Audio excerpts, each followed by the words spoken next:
नमस्कार, कशा आहात सगळेजण? मस्त ना? D&D रेसिपीमध्ये तुमचं स्वागत आहे. मी सोनाली. आज आपण बघणार आहोत व्हेजिटेबल सूप. थंडीच्या दिवसामध्ये असं गरम गरम काहीतरी प्यावं वाटतं संध्याकाळच्या वेळेस. त्यासाठी आज आपण व्हेजिटेबल सूप बघणार आहोत. घरात माझ्याकडे ह्या सगळ्या भाज्या होत्या. पत्तागोबी आहे, फुलगोबी आहे, शिमला मिरची, फरसबी, कांद्याची पातसुद्धा होती, गाजर, वटाणा आणि कांदा आणि घेतलेली आहे कोथिंबीर, पुदिन्याची पानं, काळी मिरीची पूड, अद्रक लसण कट करून घेतलेलं आहे. तर हे अशा पद्धतीने आपण करणार आहोत व्हेजिटेबल सूप. कढईमध्ये तेल टाकून मी त्यात टाकलेले आहे अद्रक आणि लसण बारीक चिरून घेतलेला. बारीक चिरलेलाच लसण टाकायचा, छान लागतो सूपमध्ये खास करून. आणि हिरवी मिरचीसुद्धा घेतलेली आहे तिखटवाली, 2 हिरव्या मिरच्या घेतल्यात. आता मी यामध्ये कांदा घेतलेला आहे बारीक कट केलेला एक. असं परतून घ्यायचं. ब्राउनिश झाला की त्यामध्ये एक एक करून भाज्या टाकायच्या सगळ्या. पुदिन्याची पानं पण टाकायची, टेस्ट छान येते सूपला. असतील तर टाका, तुमच्याकडे ज्या भाज्या असतील त्या टाकून तुम्ही सूप बनवू शकता.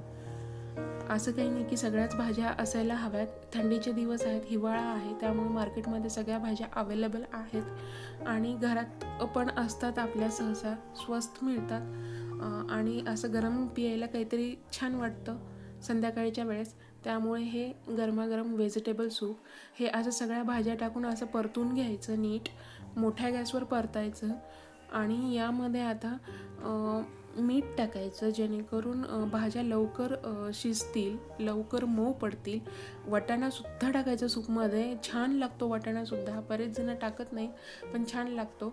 काळी मिरीपूड वाटून घेतलेली आहे आणि मीठ हे सगळं टाकून मोठ्या गॅसवर परतवायचं आहे नीट. आणि याला 1-2 मिनिट ताट झाकून ठेवायचं, जेणेकरून भाज्या मऊ पडतील. हे या पद्धतीने. आणि 2 मिनिटानंतर चेक करायचं की भाज्या मऊ झाल्यात की नाही. हे पहा, भाज्या किती मऊ झाल्यात, कलर किती छान दिसतोय. आणि आता त्यामध्ये पाणी टाकायचं आवश्यकतेनुसार. म्हणजे तुम्हाला किती लागेल सूप त्याप्रमाणे पाणी टाकायचं. मी इथं 1 तांब्या पाणी टाकलेलं आहे. हे या पद्धतीने हे असं हलवून घ्यायचं. आणि आता याला उकळी येऊ द्यायची. या भाज्यांना पूर्ण उकळी येऊ द्यायची, जेणेकरून त्या पाण्यामध्ये ते भाज्या छान मुरतील. आणि वरून मी अजून मीठ टाकलेलं आहे. पहिलेसुद्धा अर्धा चमचा टाकलं आहे, नंतरसुद्धा अर्धा चमचा मीठ टाकलं आहे. आता हे बघा, कलर किती सुंदर दिसतोय. हे असं झाकून ठेवायचं, जेणेकरून भाज्यांना उकळी येते, भाज्या पूर्णपणे शिजतात पाण्यामध्ये. हे पहा, किती छान उकळी आली आहे भाज्यांना. कलर किती छान दिसतंय. वटाणे वर फुगून आलेले आहेत, मस्त कलर आलेला आहे. गाजर, फुलगोबी, फरसबी, शिमला मिरची सुंदर दिसतंय. आता यामध्ये आपल्याला टाकायचं आहे कॉर्नफ्लावरचं पाणी टाकून केलेलं मिश्रण. मी इथं 1 चमचा कॉर्नफ्लावर घेतलेला आहे. आणि आता मी यामध्ये पाणी टाकणार आहे. असं घोळ बनवणार आहे आणि ते ह्या सूपमध्ये टाकायचं आहे, कारण की सूपला थिकनेसपणा येतो. सूप थोडंसं दाटसर होतं, घट्ट होतं कॉर्नफ्लावर टाकल्यामुळे. आणि आपल्याला पियायला पण छान वाटतं. हे पहा, या पद्धतीने मी करून घेतलेलं आहे. आता ते मी यामध्ये टाकणार आहे आणि टाकल्याबरोबर गरगर हलवून घ्यायचं आहे नीट. आणि तुम्हाला आवश्यकतेनुसार कसं जास्त घट्ट हवं असेल तर तुम्ही थोडं जास्त कॉर्नफ्लॉवर घेऊ शकता.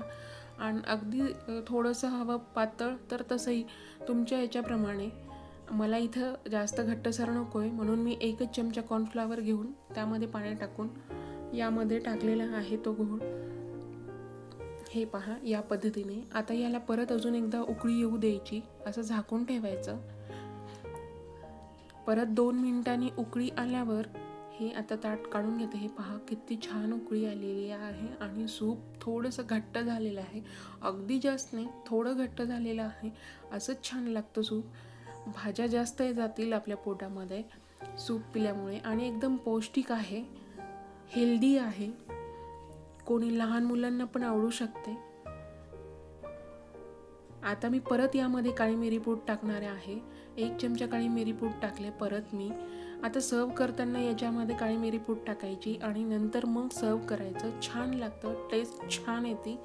हे पहा, अशा पद्धतीने आपलं हे सूप रेडी आहे. आता आपण सर्व करूयात. हे पहा किती सुंदर दिसतंय, किती सुंदर कलर आहे भाज्यांचा. हे पहा गरमागरम असंच 1 ते 2 वाटी असंच आपल्याला पिवा वाटतं. लाईटली जेवण असेल आणि त्या अगोदर सूप असेल तर एकदम मस्तच.